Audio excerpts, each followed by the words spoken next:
नमस्कार. किमंतू लाईव्हमध्ये आपल्या सर्वांचं मनपूर्वक स्वागत. कुळ आणि मूळ या आपल्या 36 भागांच्या मालिकेतील आजचा आपला 12वा भाग आहे. 36 भागांची मालिका अशासाठी की मागच्या व्हिडिओपर्यंत आपण 35 भागांची मालिका म्हणत होतो, परंतु आपल्या सर्व मित्रांच्या विनंतीवरून आपण त्यामध्ये एक भाग अजून आपण वाढवतो आहोत. खरं तर त्याचा या मालिकेशी प्रत्यक्षपणे सरळ संबंध नाही आहे, परंतु तो विषय घेतल्याखेरीज कदाचित आपल्याला ही मालिका पूर्ण देखील करता येणार नाही. तो भाग म्हणजे चांदीचे टाक आणि त्यांचा कुळाचार. चांदीच्या टाकांची जी परंपरा आहे देवऱ्यामध्ये ठेवलेली, ती फक्त आपल्या भारत देशामध्ये महाराष्ट्रातच मोठ्या प्रमाणामध्ये आढळते आणि महाराष्ट्रातल्या कुळाचाराचं ते एक मोठं वैशिष्ट्य आहे. त्यामुळे कुळाचार म्हणजे काय हा विषय जर आपण चर्चेला घेतला तर तो चांदीच्या टाकांशिवाय आणि त्यांच्या माहितीशिवाय होणार नाही. त्याच्यामध्ये सर्वच देवता येतात, कुलदेवता, इष्टदेवता, ग्रामदेवता, क्षेत्रपाल सर्वच येतात. त्यामुळे तो आपल्या सर्वांच्या कुळ आणि मूळ या विषयामध्ये तो विषय घेतला गेला पाहिजे होता. माझ्या लक्षात आधी आलं नाही किंवा माझ्या लक्षात आलं होतं. मला असं वाटलं की हा वंश, कुळ, त्यानंतर गोत्र याच्याशी तितकासा संबंधित विषय असणार नाही, परंतु आपल्या मित्रांच्या जिव्हाळ्याचा विषय आहे तो. त्यामुळे आपण तो विषय या मालिकेमध्ये वाढवलेला आहे, तो पुढे येईल. तर आता ही आपली मालिका 36 भागांची मालिका झाली. त्यातला आजचा जो 12वा भाग आहे त्याच्यामध्ये आपण समजून घेणार आहोत कुळ म्हणजे काय. याच्याबद्दल आपण मागच्या 5 ते 7 व्हिडिओमध्ये पण बऱ्यापैकी चर्चा केलेली आहे. मला वाटतं जास्तच असतील, 10 ते 11 व्हिडिओ असतील. मागच्या 11 व्हिडिओमध्ये आपण कुळ म्हणजे काय याची या ना त्या अनुषंगाने चर्चा केलेली आहे. गोत्र म्हणजे काय, वंश म्हणजे काय, हे जे विषय आहेत, हे कुळ म्हणजे काय हे थोडंसं समजून घेतल्याखेरीज पूर्णच नाही होऊ शकत. त्यामुळे कुळाची आपण चर्चा मागच्या भागात केली.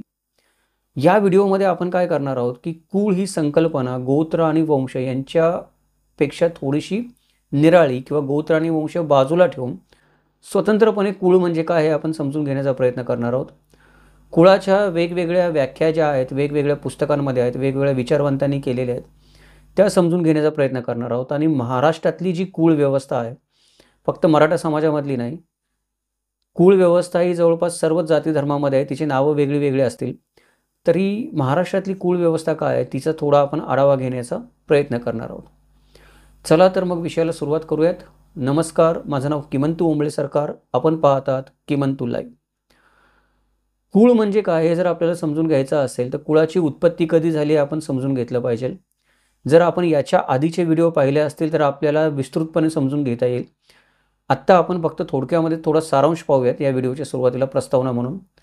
आपण मागच्या भागामध्ये पाहिलं की माणसाचं वर्गीकरण वेगवेगळ्या वंशांमध्ये करण्यासाठी किंवा सगोत्री विवाह होऊ नयेत, एकाच गोत्रामध्ये विवाह होऊ नयेत, एकाच रक्तवंशाच्या माणसांमध्ये विवाह होऊ नये म्हणून ज्या वेळेला माणसाचं वर्गीकरण करायची वेळ आली त्यावेळेला आपल्या भारत देशामध्ये जी सर्वात जुनी पद्धत निर्माण झाली वर्गीकरणाची ती म्हणजे गोत्र. प्रत्येक देशामध्ये त्यांच्या वेगवेगळ्या पद्धती आहेत, त्यांना वेगवेगळी नावं पण आहेत. की भारत देशामध्ये गोत्र निर्माण झाले याचा अर्थ भारत देशात काही वेगळं झालं असं नाही, किंवा भारत देशामध्ये कोणी गोत्र निर्माण केलं याचा अर्थ काही गुन्हेगार झाला असं नाही की त्याने माणसांची उच्च निष्ठेमध्ये विभागणी केली. सर्वच देशामध्ये ही गोष्ट आढळते. परंतु नंतरच्या काळामध्ये असं झालं की जशी जशी लोकसंख्या वाढत गेली तसं माणसांचा वंश वेगळा ठरवण्यासाठी, वर्गीकरण करण्यासाठी ही जी गोत्र व्यवस्था निर्माण केली होती ती गोत्र कमी पडायला लागली माणसांना नाव देण्यासाठी किंवा त्यांचं वर्गीकरण करण्यासाठी. मग त्याच्यामध्ये गण निर्माण करण्यात आले. गणामध्ये परत गोत्र आली, परत उपगोत्र आली, प्रवर निर्माण झाले आणि गोत्र आणि प्रवर अशी व्यवस्था काही काळपर्यंत चालली. परंतु अगणित गोत्र आणि प्रवर निर्माण झाले अक्षरशः काही काळानंतर. एखाद्या व्यक्तीचं आपण जेव्हा वर्गीकरण करतो, एखाद्या कुटुंबाचं वर्गीकरण करतो, हे कुटुंब या कुटुंबापेक्षा वेगळं का, किंवा हा व्यक्ती इतर या जगामध्ये उपस्थित असलेल्या सर्व व्यक्तींपेक्षा वेगळा का, याचं जेव्हा आपण वर्गीकरण करायला गेलो त्यावेळेला अगणित गोत्र आणि प्रवर निर्माण झाले. ती व्यवस्था आपण काम करण्याची झाली. आणि मधल्या काळामध्ये एक अशी अकस्मात गोष्ट घडून आली की जिची कुणी कल्पना केली नव्हती. वैदिक धर्म या देशामध्ये होता, नंतर बुद्ध धर्माचा प्रारंभ झाला, बुद्धाचा उदय झाला, बुद्धाच्या तत्त्वज्ञानाचा उदय झाला आणि सम्राट अशोकाचा पाठिंबा मिळाल्यानंतर, राज्यव्यवस्थेचा पाठिंबा मिळाल्यानंतर मधली 2 शतकं आपण म्हणू शकतो की 5व्या शतकापासून ते अंदाजे 9व्या शतकापर्यंत 2 ते 4 शतकं जी होती त्या शतकामध्ये बौद्ध धर्माचा भारतामध्ये मोठ्या प्रमाणावर प्रसार झाला, प्रभाव वाढला मोठ्या प्रमाणावर. वैदिक धर्म नाहीसा झाला किंवा लोप पावला असं नाही, परंतु जनमत जे होतं ते बौद्ध धर्माकडे झुकलं. राजाने स्वीकार केल्यानंतर राजाच्या अंतर्गत जे मांडलिक राजे होते, सरदार होते, सेनापती होते, मंत्री होते, तळागाळाचे जे अधिकारी होते, त्यांनी पण बौद्ध धर्माचा स्वीकार केला. बौद्ध धर्माकडे हळूहळू जनता आकृष्ट व्हायला लागली. त्यामुळे वैदिक धर्मातल्या ज्या परंपरा होत्या त्या लोप जरी पावल्या नाहीत तरी त्या विस्मृतीमध्ये जायला सुरुवात झाली हळूहळू. कारण बौद्ध धर्म होता तो जातीभेद आणि वर्णव्यवस्था मानत नाही. त्यामुळे गोत्र व्यवस्था किंवा प्रवर व्यवस्था जी होती ती जातीभेदाशी किंवा वर्णव्यवस्थेशी संबंधित नव्हती. ती वंशाचं वेगळं वर्गीकरण करणारी व्यवस्था होती की मानव वंशाचं वेगळं वर्गीकरण करणारी व्यवस्था. पण तिच्या जे काही कुलाचार कुलधर्म व्हायला पाहिजेत ते कुलाचार आणि कुलधर्म मधल्या काळामध्ये विस्मृतीत गेले बौद्ध धर्माचा प्रसार झाल्यामुळं. आणि मधल्या काळात या 5व्या शतकापासून ते 9व्या शतकापर्यंत भारत देशामध्ये वैदिक कुलाचार आणि कुलधर्मामध्ये खंड पडला मोठ्या प्रमाणात. खंड पडल्यानंतर 9व्या शतकात जेव्हा आद्य शंकराचार्यांचा परत उदय झाला, त्यांनी उत्तर मीमांसा नावाचा ग्रंथ रचला आणि परत हिंदू धर्माला चालना मिळाली. कारण बौद्ध धर्माचा प्रभाव हळूहळू ओसरू लागला. कारण बौद्ध धर्माचा राजाश्रय संपून गेला होता. राजाश्रय संपून गेल्यानंतर हळूहळू बौद्ध धर्माचा प्रभाव भारतामध्ये कमी व्हायला लागला. वैदिक परंपरा परत नव्याने पुनरुज्जीवित व्हायला लागल्या. परंतु हे सर्व होत असताना जो खंड 4 शतकांचा पडला होता, आता आधीच गोत्र आणि प्रवर याच्यामध्ये एवढा गोंधळ निर्माण झाला होता, अगणित गोत्र आणि प्रवर की जे आपण मोजूच शकत नाही, त्याच्यात परत खंड पडला. तर आता कोणाला 9व्या शतकामध्ये परत आठवेनाच की माझं गोत्र कुठलं होतं, प्रवर कुठलं होतं आणि मी काय करू. अशा वेळेला एका नवीन व्यवस्थेची गरज निर्माण झाली की गोत्र आणि प्रवर व्यवस्थेपेक्षा थोडी सुटसुटीत असेल. माणसाचं वंश ठरवण्यासाठी किंवा वांशिक वर्गीकरण करण्यासाठी माणसाचं जी नवीन व्यवस्था गरजेची होती ती गोत्र प्रवरापेक्षा थोडी सोपी सुटसुटीत हवी होती. त्याचबरोबर ती जी व्यवस्था होती ती गोत्र आणि प्रवर व्यवस्थेमधले जे दोष होते ज्याच्यामुळे वांशिक वर्गीकरण करता येणं अशक्य झालं होतं लोकसंख्या वाढल्यामुळं, ते दोष पण दूर करू शकेल अशी एक नवीन व्यवस्थेची गरज होती. ती व्यवस्था म्हणजे कुळ व्यवस्था 10व्या शतकापासून हळूहळू अस्तित्वात यायला सुरुवात केली की माणसाचं वर्गीकरण वंशावरून करायचं असेल तर त्याचं कुळ ठरवलं जाऊ लागलं. कोणत्या कुळातला माणूस आहे. गोत्र आणि प्रवर मागं पडलं. 10व्या शतकापासून ही जी व्यवस्था भारतामध्ये सुरू झाली ती महाराष्ट्रामध्ये रुजायला किंवा महाराष्ट्रामध्ये दृष्टीपत्त्यात यायला, म्हणजे एखादी गोष्ट सुरू होते परंतु ती नजरेत केव्हा येते किंवा तिचा वापर सर्वत्र प्रसार केव्हा होतो त्याला मधली 1-2 शतकं जावी लागतात. 9व्या शतकात चालू झालेली ही व्यवस्था 12व्या शतकामध्ये महाराष्ट्रामध्ये दिसायला लागली की महाराष्ट्रामध्ये आता लोकांचं वांशिक वर्गीकरण त्यांच्या कुळावरून व्हायला लागलं. त्याचं कारण महाराष्ट्रामध्ये 12व्या शतकामध्ये यादवांचं राज्य आलं. ही पण एक गोष्ट त्याला कारणीभूत आहे. कारण कुठली तरी एखादी सक्षम राज्यव्यवस्था एखाद्या भूभागामध्ये असणं आवश्यक आहे. ती त्या भूभागाचं एक वेगळं वैशिष्ट्य आपण म्हणतो अधोरेखित करते. समान भाषेच्या, समान वंशाच्या, समान आपण म्हणतो रीतिरिवाजाच्या लोकांना एकत्र करते. त्यासाठी एक राज्यव्यवस्था गरजेची असते. ती देवगिरीच्या यादवांच्या निमित्ताने महाराष्ट्रामध्ये आली आणि 12व्या शतकानंतर हळूहळू कुळ व्यवस्थेने आपल्या समाजामध्ये जोर धरायला सुरुवात केली. ती नंतर विकसित होता होता आज आपण 19व्या-20व्या शतकामध्ये बघितलं. मराठ्यांची 96 कुळं, राजपूतांची 35-36 कुळं, 41-42 कुळं आपण म्हणतो की CKP लोकांची झाली. मागासवर्गीय आणि भटक्या विमुक्त लोकांनी पण ह्या व्यवस्थेचा नंतर स्वीकार केला. त्यांच्यामध्ये जेव्हा सुव्यवस्था आणण्याची गरज निर्माण झाली तेव्हा अशा रीतीने 19व्या-21व्या शतकापर्यंत ही व्यवस्था आज आपल्यामध्ये ठामपणे रुजलेली आपल्याला दिसून येते. तर हा काय झाला की या व्यवस्थेचा एक आपण म्हणतो की कुठल्या काळामध्ये काय झालं, कुळ व्यवस्थेचा विकास कसा झाला, कुळ व्यवस्थेचा कुठल्या शतकामध्ये, त्याचा थोडासा एक हा धावता आढावा झाला.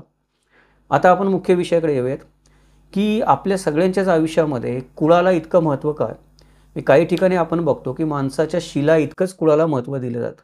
माणसाचं शील म्हणजे काय, माणसाचं चरित्र, माणसाचा आपण म्हणतो की एखाद्या गोष्टीबद्दल आपण ज्याच्यावरून पारख करतो की हा माणूस दानी आहे, ज्ञानी आहे, मानी आहे, क्षमाशील आहे, हे माणसाचं शील आहे. विचारी आहे, नैतिक आहे, हे शील आहे. याच्या इतकंच त्या माणसाचं कुळ हे उच्च किंवा नीच असं नाही ठरवलं जात. माणसाचं कुळ शुद्ध किती हे ठरवलं जातं, वंश शुद्ध किती हे ठरवलं जातं. अमुक एक कुळ आपण म्हणतो की आज आपण उच्च निष्ठेच्या दृष्टीने या कुळ या विषयाकडे बघतो. परंतु पूर्वीच्या काळी जेव्हा ही कुळ व्यवस्था उदयाला आली तेव्हा तिचा आपण म्हणतो की उद्देश 2 माणसांचं उच्च आणि निष्ठेमध्ये वर्गीकरण करावं हा नव्हता. तर कुळ जे होतं ते कुळ शुद्ध किती आहे किंवा हा मनुष्य शुद्ध कुळातला किती आहे हे ठरवण्यासारखं होतं. आज आपण नेहमी अभिमानाने सांगतो की मी या कुळातला मनुष्य आहे. विवाह संबंध आपल्याला जुळवायचे असतील तर तिथे पण आपल्याला कुळ लागतं. आपल्याला नेहमी कुळ आणि शीळ असणारा सोयरा हवा असतो. आपण शब्द काय वापरतो, कुलशील सोयरा पाहिजे मला. कुलशील म्हणजे काय? चांगल्या कुळातला, शुद्ध कुळातला, ज्याचा वंश शुद्ध आहे. आणि शील म्हणजे ज्याचं आचरण चांगलं आहे, आचरण सदाचरण आहे, असा मला सोयरा पाहिजे असं म्हणण्याचा प्रघात आहे. आणि जसं तुमच्या आचरणाला महत्त्व आहे तसं तुमच्या शुद्ध वंशाला पण महत्त्व आहे. त्यामुळे शिला इतकंच कुळाला पण आपल्या समाजामध्ये आज महत्त्व आहे. त्याच्यामुळं कुळांच्या विचारांची जी प्रथा आहे ती आपल्या समाजामध्ये, आपल्या मनामनामध्ये खोलवर रुजलेली आहे. परंतु दुर्दैवाने जे आपण शुद्ध वंशाचा जो आग्रह कुळ धरत होतं, तर शुद्ध वंशाचा आग्रह आपण बाजूला सारून आजकाल आपण काय करायला लागलो, की उच्च निष्ठेला प्राधान्य द्यायला लागलो, की अमुक एक कुळातला माणूस असेल तर उच्च, तमुक एक कुळातला माणूस असेल जरा तो कनिष्ठ, अशी जी आपण आजकाल वर्गवारी करतो ती काळानुरूप याच्यामध्ये गैरसमजातून निर्माण झालेली वर्गवारी. मूळ उद्देश कुळ व्यवस्थेचा वंशाचं शुद्धत्व ठरवणं हा आहे, उच्च नीच ठरवणं नाही आहे. आता हे कुळ म्हणजे काय, याच्या ज्या वेगवेगळ्या व्याख्या आहेत की वेगवेगळ्या लोकांनी केलेल्या, त्या वेगवेगळ्या व्याख्या आपण थोडक्यामध्ये बघूयात. वेगवेगळ्या ग्रंथामध्ये आलेल्या आहे, ज्याच्यामुळे आपल्याला कुळाची संकल्पना आपल्या समाजामध्ये रुजली कशी. मी मगाशी आपण जो पाहिलं की कुठल्या काळामध्ये कुळ व्यवस्थेचा कसा विकास झाला ते पाहिलं आपण. पण समाज मनामध्ये ही संकल्पना रुजली कशी आणि समाज मनामध्ये या संकल्पनेचं नेमकं काय महत्त्व होतं, किंवा समाज या संकल्पनेकडे काय दृष्टीने बघत होता ते आपल्याला समजायला मदत होईल. तर सगळ्यात पहिली व्याख्या ही आहे कुळ म्हणजे कायची, की कुळ म्हणजे कोणा एका मूळ पुरुषापासून पुढं निर्माण झालेलं आणि एकमेकांशी रक्ताने बांधलेलं विस्तृत कुटुंब, त्याला आपण म्हणतो कुळ. अर्थात याच्यामध्ये जर एखादी व्यक्ती दत्तक घेतलेली असेल बाहेरून, तर ती दत्तक घेतलेली व्यक्ती पण नंतर त्या कुळामध्ये सामील धरली जाते. रक्तगट वेगळा आल्याने मिश्र वंश निर्माण होत असेल तर ते वंश वेगळा ठरवण्याची गोष्ट आहे. परंतु ती मिश्र वंशाची व्यक्ती पण किंवा भिन्न रक्ताची व्यक्ती पण, भिन्न वंशाची व्यक्ती पण एकदा त्या घरामध्ये आली दत्तक विधान घेऊन, की ती त्याच कुळाची व्यक्ती होऊन जाते. कदाचित तुम्ही DNA टेस्ट केली तर रक्तगट वेगळा सापडेल त्याचा, किंवा DNA मध्ये काही वेगळा वंश सापडेल, पण कुळ त्या व्यक्तीचं एकच राहणार एकदा ती तुमच्या घरामध्ये आल्यानंतर. अशा अर्थाने कुळ संकल्पना रुजलेली आहे. कुळ या शब्दाचा अर्थ एक असा होतो की गोळा करणे किंवा एकत्र येणे. या धातूपासून कुल हा शब्द बनलेला आहे. आणि सर्वसाधारणपणे धारणा अशी आहे की आप्तसंबंधांमुळे जे लोक एकत्र आले आहेत, किंवा एकाच ठिकाणी ज्या लोकांचा रहिवास आहे, वास करतायत, राहत आहेत, किंवा एकाच रक्ताचे किंवा एकाच संबंधाचे जे लोक असतील, अशा लोकांच्या समूहाला कुळ म्हणलं जातं. ही कुळाची अजून एक व्याख्या आहे. अजून कुळाशी संबंधित मराठीमध्ये एक शब्द वापरला जातो, तो म्हणजे घराणं. कुळ म्हणजे घराणं असा आपल्या मराठी भाषेमध्ये शब्द रूढ आहे. आणि कुळापेक्षा अनेक वेळेला लोक घराणा हा शब्द वापरणं पसंत करतात, की अमुक एका घराण्यातली व्यक्ती आहे किंवा मी अमुक एका घराण्यातला माणूस आहे. आणि तज्ज्ञांना पण याच्यावर काही ऑब्जेक्शन नाही आहे, किंवा त्यांचं काही याच्याबद्दल आपण म्हणतो की आव्हान नाही आहे की तुम्ही कुळाच्या ऐवजी घराणा शब्द का वापरतात. घराणा शब्द वापरला जाऊ शकतो कुळासाठी, परंतु अजून दुसरे जे दोन शब्द आहेत ते वापरले जाऊ शकत नाहीत. उदाहरणार्थ कुळ म्हणजे कुटुंब नाही, याच्याबद्दल भरपूर मतभेद आहेत. कुटुंब हा पर्याय बरोबर वाटत नाही कुळ शब्दासाठी. त्याचं कारण असं आहे की एकच कुटुंबामध्ये अनेक कुळाचे लोक असू शकतात, किंवा एकाच कुळामध्ये अनेक कुटुंब असू शकतात. आणि हे जे मेनी टू मेनी रिलेशन आहे ते काही वेळेला आपल्याला काय करता येत नाही, डिफाईन करता येत नाही जर आपण कुळाला कुटुंब हा शब्द वापरला तर. त्याच्यामुळं अजून एक शब्द लोक कुळाला वापरायचा प्रयत्न करतात, तो म्हणजे जात. तर कुळ म्हणजे जात देखील नाही आहे, कारण एकाच जातीमध्ये अनेक कुळं असू शकतात. जसं आपण बघतो की मराठा जात आहे, मराठा जातीमध्ये 96 कुळं आहेत. एकाच जातीमध्ये अनेक कुळं असतील तर कुळ म्हणजे जात होणार नाही. फार फार तर आपण काय म्हणू शकतो की कुळ म्हणजे कुटुंब नाही, कुळ म्हणजे जात नाही, पण कुळ म्हणजे घराणा आहे. घराण्याला आपण कुळ म्हणू शकतो. तर ही आपण थोडासा फरक समजून घेणं गरजेचं आहे.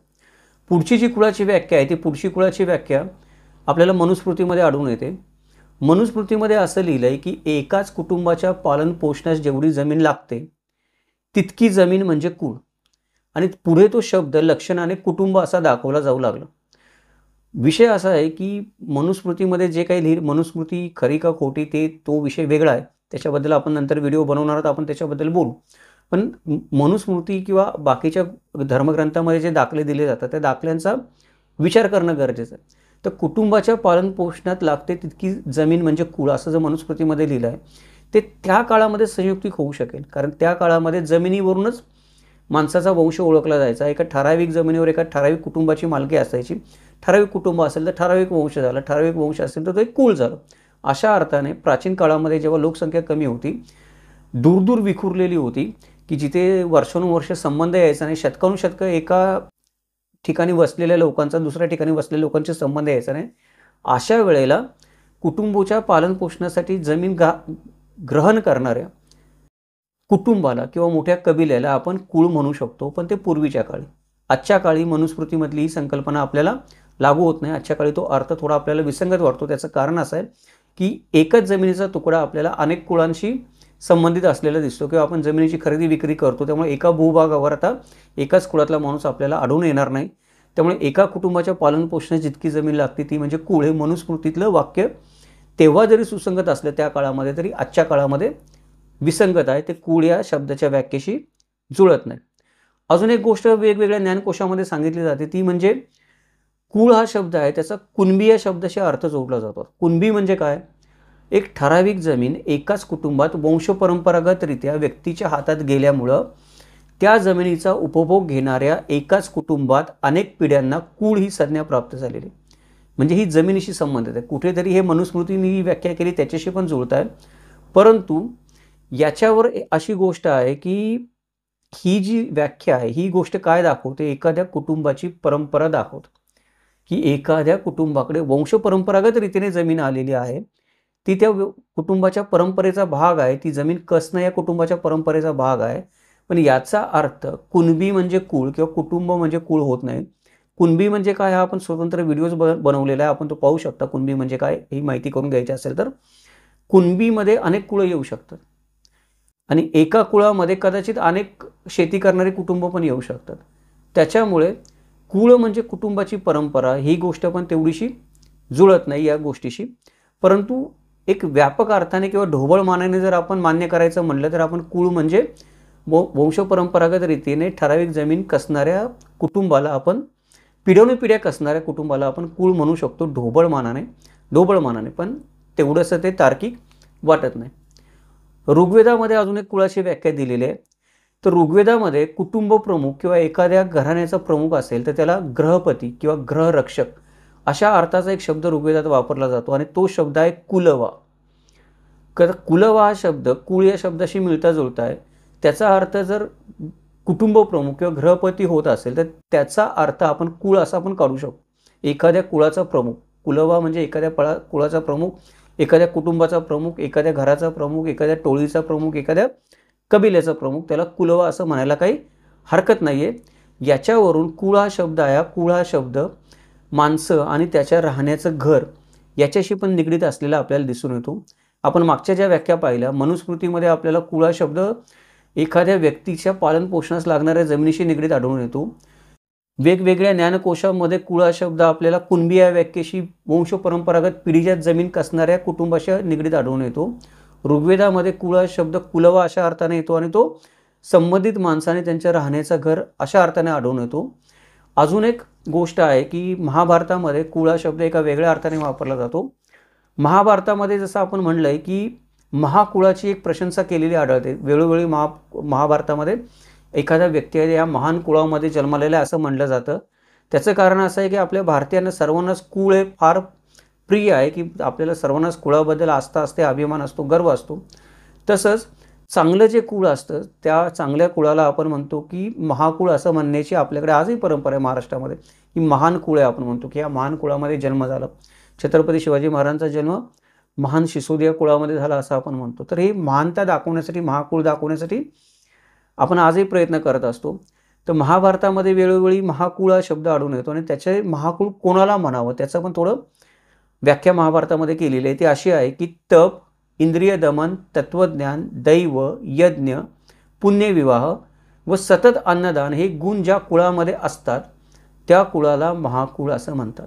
म्हणजे आता जर आपल्याला 19व्या शतकात जर एखाद्या कुळाला महान कुळ ठरवायचा असेल तर ते कोणत्या निकषावर ठरवावं त्याचे हे निकष महाभारतामध्ये दिलेले आहेत. आपण ते स्वतःच्या कुळाला आणि दुसऱ्या पण कुळांना लावून बघितले पाहिजे की आपण बसतो का नाही त्या निकषामध्ये.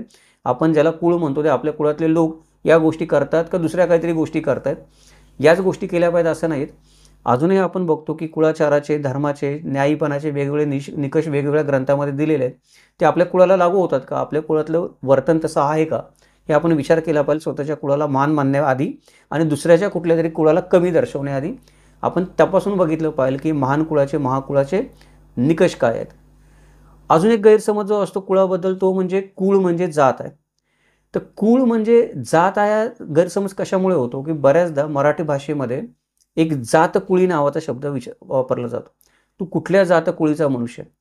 तर कुठल्या जातकुळीचा मनुष्य आहे हे त्याची जात कुठली आहे आणि कुळ कुठलं आहे किंवा एकाच जातीचा एकाच कुळाचा मनुष्य अशा अर्थाने नाही. कुठल्या स्वभावाचा मनुष्य आहे तो किंवा कुठल्या चरित्राचा मनुष्य आहे अशा अर्थाने जातकुळ हा शब्द वापरला जातो. याच्यामध्ये पण कुळापेक्षा जात वेगळी असा अभिप्रेत होत नाही. माणसाचं चरित्र अभिप्रेत होतं. तू कुठल्या चरित्राचा तो मनुष्य आहे असा त्या जातकुळी शब्दाचा अर्थ होतो. आणि परत आपण मागे जसं बघितलं तसं की एकाच जातीमध्ये अनेक कुळं असतात. मराठा समाजामध्ये 96 आहेत. बाकीची कुळं पण आपण मोजून पाहिली. बाकीच्या समाजामध्ये किती आहेत ती सर्व जाती धर्मामध्ये आहेत. फक्त त्यांना कुळ म्हणत नसतील, काही ठिकाणी नाव वेगळं असेल, पण ही वर्गीकरणाची पद्धत सर्व जाती धर्मामध्ये आहे. त्यामुळे एका जातीत एकापेक्षा जास्त कुळं असू शकतात. परंतु आपल्या नेहमीच्या उपयोगाच्या आणि प्राचीन ग्रंथामध्ये जे काही शब्द आढळतात जातकुळीसारखे, उदाहरणार्थ कुलीन. तर कुलीन हा शब्द आपण म्हणतो की महाकुळातली एखादी व्यक्ती किंवा उच्च कुलीन म्हणजे उच्च परंपरांचं आपण म्हणतो की वंश परंपरागतरित्या उच्च चालीरीती, उच्च परंपरा. उच्च या शब्दाचा अर्थ असा होतो की पवित्र. उच्च शब्द चुकीचा आहे. पवित्र परंपरा ज्यांनी जपलेल्या आहेत. उदाहरणार्थ पारसी समाजामध्ये त्यांनी अजूनही आग्यारीमध्ये त्यांचा तो इराणमधून आणलेला अग्नी जपलेला आहे. तो अग्नी विझलेला नाही आज इतकी शतकं होऊन गेली तरी. म्हणजे त्यांनी एक कुलीन म्हणू शकतो आपण त्यांना की अशा पद्धतीचा मनुष्य की ज्याने जुन्या प्रथा परंपरा अजूनही चालू ठेवलेल्या आहेत आणि त्याच्यावर ठाम आहे, जपतो, तो कुलीन मनुष्य. कुलस्त्री म्हणजे चांगल्या कुळातील स्त्री, सदाचरणी कुळातील स्त्री. कुलवधू म्हणजे चांगल्या कुळातील किंवा सद्गुणी कुळातील वधू असा या अर्थाने हा शब्द वापरतो किंवा वापरला जातो. या सगळ्या शब्दांवरून आपल्या असं लक्षात येतं, या सगळ्या शब्दांवरून कुळ या शब्दाचा अर्थ शुद्ध वंश असा होतो.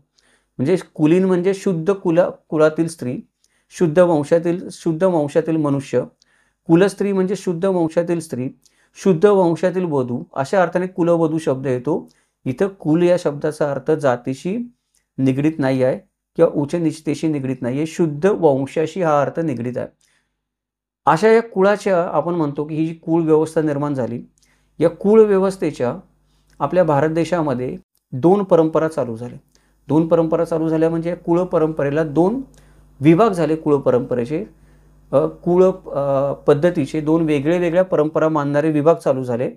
भारतामध्ये या दोन्ही परंपरा अजूनही चालू आहेत. त्यातली पहिली परंपरा म्हणजे पिता पुत्र परंपरा, ज्याला आपण पितृसत्ताक पद्धत म्हणतो. काही कुळं जी आहेत ती पितृसत्ताक पद्धतीने काम करतात. स्त्री असते ती पुरुषाच्या घरी राहायला येते आणि पुरुषाचं नाव लावते. दुसरी परंपरा म्हणजे मातृसत्ताक परंपरा, ज्याला आपण मातृकन्या परंपरा म्हणतो, जिथे पुरुष असतो तो स्त्रीच्या घरी राहायला जातो. या दोन्ही परंपरा आजही अस्तित्वामध्ये आहेत. तरी पण मातृसत्ताक परंपरा ही फार कमी प्रमाणात आपल्याला दिसून येते. पितृसत्ताक परंपरा मोठ्या पद्धतीने आपल्याला सर्व कुळांमध्ये आढळून येते. पण हे काय आहेत की कुळ या विभागणीच्या दोन परंपरा आहेत. वंश विभागणीच्या दोन परंपरा आहेत. जी पितृसत्ताक पद्धती असते ती पितृवंशाने चालते, मातृसत्ताक पद्धती असते ती मातृवंशाने चालते. अशा अर्थाने या दोन परंपरा निर्माण झालेल्या आहेत. आता हे हिंदू धर्मामध्ये झालं की हिंदू धर्मांमधल्या बहुतेक जातीमध्ये मागाशी मी म्हणलं तसं कुठल्या नाही कुठल्या काळामध्ये कुठल्या नाही कुठल्या अँगलमध्ये कुळ परंपरा अस्तित्वामध्ये आहेच. तशी इतर धर्मामध्ये जर आपण बघितलं तर जैन धर्मामध्ये श्रमणांची वेगळी कुळं असतात. जैनांमध्ये पण कुळ संकल्पना अस्तित्वात आहे. श्रमणांचा ज्या कुळामध्ये समावेश असेल त्या कुळाचे नियम आणि आचारविचार हे त्यांना कडकपणे पाळावेच लागतात. हे झालं काही धर्माच्या बाबतीमध्ये. आता कुळांचे संबंधामध्ये दोन शब्द नेहमी वापरले जातात, ते म्हणजे उपकुळ म्हणजे पोटकुळ. उपकुळ आणि पोटकुळ. तर उपकुळ म्हणजे काय? ज्या कुळापासून माझी निर्मिती झालेली आहे ते माझ्यासाठी मुख्य कुळ आहे. आणि ज्या मुख्य कुळापासून आपल्या कुटुंबाची निर्मिती झाली त्यांच्यासाठी आपण उपकुळ आहोत. लक्षात घ्या परत एकदा, ज्या कुळापासून माझ्या वंशाची निर्मिती झाली किंवा माझ्या कुटुंबाची निर्मिती झाली ते माझ्यासाठी मुख्य कुळ आहे. आणि ज्या मुख्य कुळापासून माझ्यासारख्या अनेक वंशांची निर्मिती झाली त्यांच्यासाठी मी उपकुळ आहे. आता पोटकुळ म्हणजे काय? पोटकुळ म्हणजे ज्या वंशापासून माझ्या कुटुंबाची किंवा माझ्या वंशाची निर्मिती झाली ते माझ्यासाठी मुख्य कुळ आहे. आणि माझ्यापासून खाली ज्या इतर अनेक वंशांची निर्मिती झाली ती माझ्यासाठी पोटकुळ आहेत. तर हा उपकुळ आणि पोटकुळ याच्यामधला फरक आहे. आता हे सगळं जरी झालं तरी ही एवढी कुळं, पोटकुळं, उपकुळं काढायचं कारण काय आहे? या व्हिडिओच्या सुरुवातीलाच आपण बोललो तसं गोत्र आणि प्रवर पद्धतीचा विसर पडल्यामुळे आणि तिच्यातली गुंतागुंत वाढल्यामुळे कुळ पद्धती निर्माण करण्यासाठी गरज निर्माण झाली. हे पहिलं कारण झालं. दुसरं कारण असं आहे की हळूहळू काय झालं की कुटुंब कबिला एवढा विस्तारात गेला की कुळ जे आहे ते कुळ पद्धतीमध्ये फक्त कुळ सांगून तो कबिला आहे तो कुटुंब कबिल्याची ओळख पटवता येणं अवघड झालं. त्याच्यामुळं मग मूळ माझी ओळख सांगण्यासाठी कुळ निर्मितीमध्ये मला परत ही उपकुळं आणि पोटकुळं सांगणं किंवा ती व्यवस्था निर्माण करणं गरजेचं झालं. एकाच आडनाव कुळातले लोक एकच आडनाव लावतात असं नाही. त्याचं कारण पण ही उपकुळ आणि पोटकुळं आहेत. परंतु कुलदैवत, गाव, जात वगैरे गोष्टी सांगून हे लोक स्वतःला एकाच कुळातले मानतात. कुळाचं आता हे महत्त्व काय आहे की एवढ्या सगळे जरी आपण गुंतागुंत केली परत म्हणजे कुळ व्यवस्थेमध्ये पण ही गुंतागुंत आपण निर्माण केली. मग एवढी गुंतागुंत निर्माण करून पण कुळ परंपरा आपण का टिकवून ठेवली आज? का आपल्यासाठी कुळाचं एवढं महत्त्व आहे? तर त्याचं कारण असं आहे की आजच्या घडीला गोत्र, प्रवर, अजून दुसरे वंश जरी एखादा शोधायचा म्हटलं शास्त्रीय पद्धतीने तरी ती अवघड गोष्ट आहे. पटकन आपण कोणाचा वंश शोधू नाही शकत आणि शोधला तरी पण तो किती अचूक निघेल आपल्याला सांगू नाही शकत कारण वर्णसंकर झालेला आहे. त्याच्यामुळे कुळ हीच एकमेव गोष्ट आजच्या काळामध्ये शिल्लक राहिलेली आहे. म्हणजे एखाद्या माणसाचं जर वांशिक वर्गीकरण करायचं असेल, वंशाच्या आधारावर वर्गीकरण करायचं असेल तर गोत्र, प्रवर आणि वंश या दोन गोष्टी बाजूला ठेवल्या तर तिसरी गोष्ट जी शिल्लक राहते कुळ, ती कुळ हीच एकमेव अशी गोष्ट आहे ज्याच्यामध्ये मी सहज साध्या सोप्या पद्धतीने ढोबळमानाने माणसाचं वंशाचं वर्गीकरण करू शकतो. दोन माणसांना, कुटुंबांना, त्यांच्या कबिल्यांना, त्यांच्या पुटकुळ, उपकुळ, जातींना वेगळं करू शकतो मी फक्त कुळ सांगून. म्हणजे कसं काय शक्य होतं? तर कुळाचं महत्त्व हे आहे की एखादा माणूस जगामध्ये कुठेही स्थलांतर करून गेला किंवा एखाद्या टोळीतले लोक, कबिल्यातले लोक जगामध्ये कुठेही स्थलांतर करून गेले, पिढ्यानुपिढ्या तिथेच राहिले, त्यांची मूळची ओळख पुसून गेली, त्यांची आडनावं बदलली आणि आता त्यांना मागच्या इतिहासातलं काही माहीत नाही. तरी पण त्या व्यक्तीला जर तिचं कुळ, गोत्र, कुळदेवता, देवक अशा जर गोष्टी माहीत असतील, पारंपरिक रीतीने आलेल्या त्यांनी सांभाळून ठेवल्या असतील, तर या संबंधित गोष्टी कळाल्यानंतर त्या सर्वस्वी स्थलांतरित आणि सर्वस्वी भिन्न संस्कृतीमध्ये वाढलेल्या तसेच काळाच्या गरजेप्रमाणे नवीन आडनावे लावलेल्या अगदी धर्मांतरित झालेल्या व्यक्तीचं देखील कुळ आणि मूळ आपल्याला शोधता येऊ शकतं. म्हणून कुळ पद्धतीचं आज महत्त्व जास्त आहे. आता हे काय झालं की हे कुळ पद्धतीबद्दल झालं. आता थोडंसं आपण महाराष्ट्रातल्या कुळांबद्दल बोलूयात की महाराष्ट्रातली जी कुळं आहे ती नेमकी काय आहे? तर महाराष्ट्रातली जी कुळं आहे तर पूर्वी छात्र समाज जो होता आपला त्याच्यामध्ये दोन वंश होते. एक म्हणजे सोमवंश किंवा चंद्रवंश आणि दुसरा म्हणजे सूर्यवंश.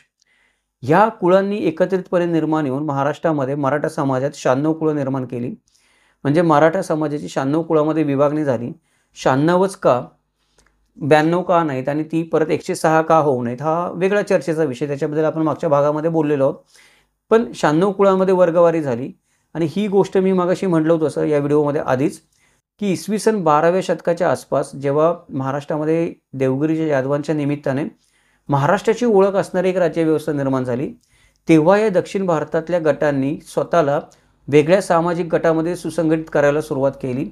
ते संघटन जे होत होतं वेगवेगळ्या गटांमध्ये दक्षिणेतलं, हे लोकांचं सामाजिक संघटन जेव्हा झालं तेव्हा ते वेगवेगळ्या पातळीवर झालं. काही वेळेला भाषिक पातळीवर झालं, काही वेळेला भौगोलिक पातळीवर झालं, काही वेळेला ते चालीरीती, प्रथा, परंपरांच्या पातळीवर झालं वर्गीकरण वेगळं. पण हे सगळे लोक जे वेगळ्या पद्धतीने वर्गीकरण करून स्वतःचं एक वेगळी ओळख निर्माण करू पाहत होते, ते सगळे लोक स्वतःला कुळ म्हणून घ्यायला लागले. म्हणजे कोणी भाषिक पातळीवर जर वेगळा असेल तो म्हणेल माझं कुळ वेगळं आहे, मी या भाषेतला माणूस आहे. कोणी भौगोलिक पातळीवर वेगळा आहे तो म्हणे मी हा माणूस आहे, पण स्वतःला कुळच म्हणून घेत असे तो, मी या प्रकारचा कुळ आहे, मी या प्रकारचा कुळ आहे. सगळेजण स्वतःला कुळ या नावाखाली संघटित करायला लागले वेगवेगळे वर्गवारीतले लोक. त्यामुळे प्रत्येक गट जो होता तो कुळ नावाच्या एका उपसमूहामध्ये दक्षिण भारतामध्ये आपल्याला किंवा त्यातही महाराष्ट्रामध्ये जास्त विभागलेला दिसायला लागला. आणि ह्यासारख्या अनेक निकषांवर म्हणजे भाषा, भौगोलिकता, चालीरीती, प्रथा, परंपरा ह्यासारख्या अनेक अजून बाकीच्याही वेगवेगळ्या निकषांवर ही ज्या वेळेला लोकांनी स्वतःची विभागणी करून घेतली, बाहेरून कोणी केली नाही किंवा धर्माने सांगितली नाही. म्हणजे गोत्र, प्रवर एक वेळा आपण म्हणू शकतो धर्माशी संबंधित आहे, पण कुळाचा धर्माशी काही संबंध नाही. कुळ ही स्वतःच स्वतःची लोकांनी करून घेतलेली वर्गवारी. कुळाचं वैशिष्ट्य आहे, कुळ जी व्यवस्था आहे तिचं एक महत्त्वपूर्ण वैशिष्ट्य आहे. लोकांनी स्वतःच ठरवलं की ही माझं कुळ आहे, हे माझं कुळ आहे, हे माझं कुळ आहे आणि या कारणासाठी असं आहे. तर असे जी कुळं हळूहळू प्रस्थापित झाली किंवा निर्माण झाली महाराष्ट्रामध्ये, कालांतराने जशी अनेक वर्ष गेली, शतकं लोटली, तसं या प्रत्येक कुळाने स्वतःच्या वेगळ्या वेगळ्या चालीरीती, समजुती, विधी विकसित केल्या, परंपरा विकसित केल्या, ज्या पिढ्यानुपिढ्या चालायला लागल्या आणि नंतर आज आपण बघतो या त्या कुळाच्या ओळख म्हणून आज आपण ओळखतो. परंतु या आधी कुळं निर्माण झाली तेव्हा नव्हत्या. नंतरच्या प्रवासामध्ये या गोष्टी विकसित झालेल्या आहेत. हे आपण सगळ्यांनी काय केलं पाहिजे, लक्षात ठेवलं पाहिजे. आता हे असं म्हणायचं कारण काय आहे, तर इंग्रजीमध्ये कुळाला एक शब्द आहे, तो म्हणजे क्लॅन. इंग्रजीमध्ये आपण त्याला क्लॅन म्हणतो. क्लॅनचा थोडक्यात अर्थ काय होतो, टोळी. तर ही महाराष्ट्रातल्या पण वेगवेगळ्या लोकांनी वेगवेगळ्या टोळ्यांनी स्वतःचं वर्गीकरण करून त्याला स्वतःला कुळ म्हणवलेलं आहे. आणि एकंदरीतच कुळ म्हणजे टोळे आपण म्हणायचं म्हटलं तर महाभारत जे झालं त्या महाभारताच्या युद्धाच्या संदर्भात असं म्हणलं जातं की महाभारताचं युद्ध हे दुसरं तिसरं काही नसून टोळी युद्ध होतं. म्हणजे अनेक वंशाच्या टोळ्या एकत्र येऊन त्या महाभारताच्या युद्धामध्ये पांडवांच्या किंवा कौरवांची बाजू घेऊन लढत होत्या. तसंच महाराष्ट्रामध्ये पण भाषा, भौगोलिकता, धर्म, चालीरीती, प्रथा परंपरा या सगळ्या वैशिष्ट्यांवर स्वतःचंच वेगवेगळं वर्गीकरण करून वेगवेगळ्या टोळ्यांनी स्वतःला कुळ म्हणून घ्यायला सुरुवात केलेली आहे सर्व जाती जमातीमध्ये. ही गोष्ट महाभारताच्या उदाहरणाने पण आपण स्पष्ट करून सांगू शकतो म्हणून सांगितलेली आहे. तर अशी महाराष्ट्रामध्ये आपण बघतो की मराठा समाजाची कुळं जास्त मानली जातात आणि मराठा समाजाच्या कुळ व्यवस्थेवरूनच इतर मागासवर्गीय आणि भटक्या विमुक्त समाजांनी स्वतःची कुळ व्यवस्था बनवलेली आहे. म्हणजे मराठा समाजातली कुळ व्यवस्था आधार धरून प्रसंगी मराठा समाजातलीच कुळांची नावं आपल्या कुळांना देऊन आडनावं या व्यवस्था निर्माण झालेल्या आहेत. ब्राह्मण समाजातली पण जी गोत्र आणि प्रवर व्यवस्था होती त्या गोत्र आणि प्रवर व्यवस्थेवर पण या कुळ व्यवस्थेने भरपूर प्रभाव टाकलेला आहे आधुनिक काळामध्ये. त्यामुळे मराठ्यांची जी कुळ व्यवस्था आहे ती महाराष्ट्रामध्ये जास्त प्रभावी आपण म्हणू शकतो. त्याच्यामध्ये सूर्यवंशी कुळ, चंद्रवंशी कुळ, ब्राह्मणवंशी कुळ, शेषवंशी कुळ अशी लोकांनी विभागणी केलेली आहे स्वतःची. तो वेगळ्या चर्चेचा विषय, आपण त्यात बोलायला लागलो तर मग अजून विषय पुढे जाईल. पण हे सगळी जी कुळं आज आपण म्हणतो ज्याला आपण म्हणू एक मराठी कुळ म्हणू शकतो. म्हणजे महाराष्ट्रामध्ये राहणाऱ्या सर्व जाती धर्माच्या लोकांनी त्यांची वेगवेगळ्या कुळांमध्ये विभागणी केली आहे, पण त्या सगळ्यांचं मिळून एक मराठी कुळ तयार होतं की महाराष्ट्रीयन लोक आहेत. म्हणजे मराठी कुळाचं जे वैशिष्ट्य आहे त्याला आज आपण महाराष्ट्रामध्ये मराठी म्हणतो, पण तुम्ही बाहेरच्या राज्यामध्ये गेला तर त्याला मराठा कुळ असंच म्हणतात किंवा मराठा वंश असंच म्हणतात. म्हणजे महाराष्ट्रातला कुठल्याही जातीचा वंश असू दे, बाहेर गेल्यानंतर त्याला मराठा कुळामध्येच लोक धरतात, नंतर जात येते. तर असं ही मराठी कुळ जे संपूर्ण महाराष्ट्रातल्या जातींचं मिळून मराठी कुळ आहे त्याला आपण मराठा कुळ म्हणूयात. एकमेव जे आपण म्हणतो किंवा एकमेव द्वितीय किंवा सर्वांचं एकत्रित असणारं जे कुळ आहे अशा कुळाचा उल्लेख आपल्याला वेगवेगळ्या ठिकाणी झालेला आढळतो. म्हणजे ह्या कुळाचे लोक सर्वत्र पसरलेले आहेत. उदाहरणार्थ तुम्ही आज महाराष्ट्रामध्ये पाहिलं, गोव्यामध्ये गेला, गोवा आहे, कारवार आहे, मध्य प्रदेश आहे, कर्नाटक आहे, तमिळनाडू आहे, तंजावर आहे. त्यानंतर उत्तर प्रदेशमध्ये गेला तुम्ही, बुंदेलखंडमध्ये गेला, पंजाबमध्ये गेला, हरियाणामध्ये गेला, बलुचिस्तानमध्ये गेला, तिथे पण तुम्हाला मराठा कुळाचे लोक आढळतात. मराठा कुळ याचा अर्थ मराठा जातीचं कुळ असं आहेच आहे, परंतु हे एक मराठी कुळ आहे. कित्येक ब्राह्मण कुटुंब पण स्थलांतरित झालेले आहेत. कित्येक मागासवर्गीय कुटुंब पण ज्यावेळेला मराठ्यांनी वेगवेगळ्या ठिकाणी मोहिमा आखल्या त्यांच्याबरोबर स्थलांतरित झालेले आहेत. कित्येक भटके विमुक्त लोक नंतर येऊन महाराष्ट्रामध्ये स्थायिक झाले त्यांच्या कुळासहित, ते लोक पण वेगवेगळ्या कारणाने आपल्याला स्थलांतरित झालेले दिसतात. तर अशा रीतीने हे महाराष्ट्राचं कुळ, हे मराठा कुळ, हे मराठी कुळ फक्त महाराष्ट्रापुरतं मर्यादित न राहता आज आपल्याला जगभरात सगळीकडे पसरलेलं दिसून येतं.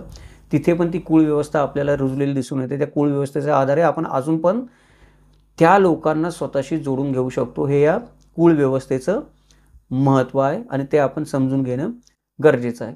सारांश, कुळ ही संकल्पना जी आहे ती कुळ संकल्पना धर्माशी निगडीत आहे एक प्रकारे, कारण तिने गोत्र आणि प्रवराची जागा घेतलेली आहे.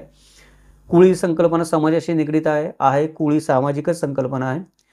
कुळ ही संकल्पना ही तुमच्या राजकीय परिस्थितीशी निगडीत आहे, कारण राजकीय जिथे जिथे महाराष्ट्राचा राजकीय प्रसार झाला, मोहिमा झाल्या, तिथे तिथे कुळं महाराष्ट्रातली पसरली, त्याच्याशी पण निगडीत आहे. कुळ ही परंपरा तुमच्या जातीशी निगडीत आहे? नाही, जातीशी निगडीत नाही आहे. जात म्हणजे कुळ नाही. एका जातीमध्ये अनेक कुळं असतात, मागाशी आपण बघितलं. परंतु कुळ ही संकल्पना आज आपल्या सर्वांच्या अस्तित्वाचा आणि ओळखीचा एक अभिन्न हिस्सा आहे. ती आपण नाकारू शकत नाही. कारण कुळ व्यवस्था नाकारली तर माझा वंश दाखवण्यासाठी किंवा माझा वंश इतरांपेक्षा वेगळा सांगण्यासाठी दुसरी कोणती व्यवस्था आणायची? हाच आपल्यासमोर मोठा प्रश्न आहे. ती व्यवस्था दुसरी जोपर्यंत येत नाही, तोपर्यंत कुळ व्यवस्थेला पर्याय नाही, असं आपण म्हणू शकतो. आज आपण इथेच थांबूयात. हे आत्तापर्यंतचं विवेचन आपल्याला कसं वाटलं ते मला आवर्जून कळवा. जर हा विषय आपल्याला आवडला असेल, चर्चा आवडलेली असेल तर प्रतिक्रियेमध्ये कळवा. कारण आपण ज्या प्रतिक्रिया देतात तेच पुढचे व्हिडिओ बनवण्यासाठी प्रेरणा असतात. व्हिडिओ आवडला असेल तर नेहमीप्रमाणे लाईक करा, शेअर करा. या व्हिडिओच्या निमित्ताने आपण प्रथमच किमंतू लाईव्ह चॅनलला भेट देत असाल तर चॅनलला सबस्क्राईब करा, नोटिफिकेशन बटन ऑन ठेवा, जेणेकरून आपल्याला अशा प्रकारच्या आरोग्यदायी चर्चा करता येतील नवीन व्हिडिओच्या निमित्ताने. हे संशोधनपूर्ण व्हिडिओ बनवण्यासाठी नेहमीच प्रायोजकत्वाची गरज लागत असते. जर आपल्याला चॅनलचा उद्देश आवडला असेल तर आपण चॅनलची मेंबरशिप घेऊ शकता. इतिहासाचं, समाजाचं, कुळाचं, धर्माचं अशा प्रकारे तर्कशुद्ध विवेचन, चिकित्सक विश्लेषण आणि वस्तुनिष्ठ मूल्यमापन ऐकण्यासाठी पाहत राहा किमंतू लाईव्ह. भेटूयात उद्या एका नवीन व्हिडिओसोबत. तोपर्यंत जय महाराष्ट्र, जगदंब.